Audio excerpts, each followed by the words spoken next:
Ayun, at magandang gabi sa bawat isa. Kahapon po may nagtanong sa akin na isang Christian. Sabi niya, Pastor, ano pong maia-advise nyo sa mga Christian na nasasabihan na Christian ka pa man din, tapos ganito ganyan ka? Yan. Sino ba nasabihan nun? So, personally po, masakit siya. Diba kapag sinasabihan tayo ng gano'n na Christian ka pa man din, tapos ganito ganyan. Ayan. But alam niyo po, napansin ko po na isa tong magandang opportunity rin para i-check natin yung sarili natin and even yung mga tao sa paligid natin. So ano bang dapat nating maging response kapag tayo ay nasasabihan ng ganito? So ito pong tatlong tip na ito ay mga bagay din na ginawa ko nung ako po ay nasabihan nung ganyan, nung ako po ay nasa youth age ko.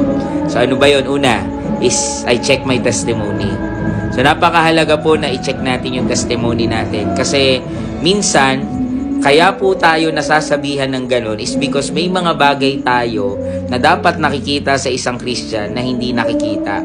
Halimbawa, ako po, ang problema ko nung panahon na yon ay masipag ako sa loob ng simbahan, kaya lang pagdating sa loob ng tahanan, hindi ako mautusan.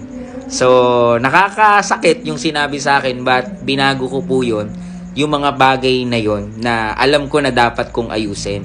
So after that, alam niyo po, nung inayos ko po yung testimony ko sa loob ng tahanan at pamilya namin, yung pamilya ko po at nanay ko ay nailapit natin sa Panginoon. Pangalawa is yung check your immaturity.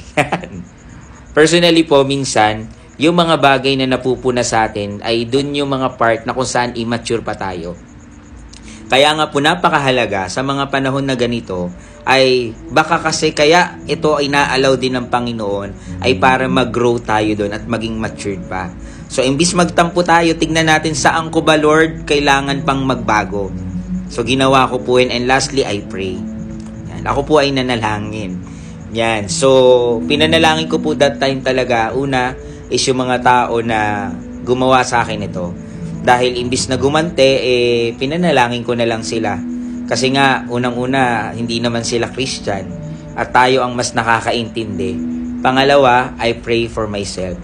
Nabigyan ako ng Panginoon ng mahabang pasensya, malaking pagmamahal, at yung fruit of the Holy Spirit ay mag-manifest at mag-activate sa mga ganitong senaryo ng buhay ko. So, ayun lang po, personally, yun yung mga ginawa ko nung ako po ay nasasabihan din ng ganyan. And I hope na kahit papano ay nakatulong po ito sa inyo. God bless po.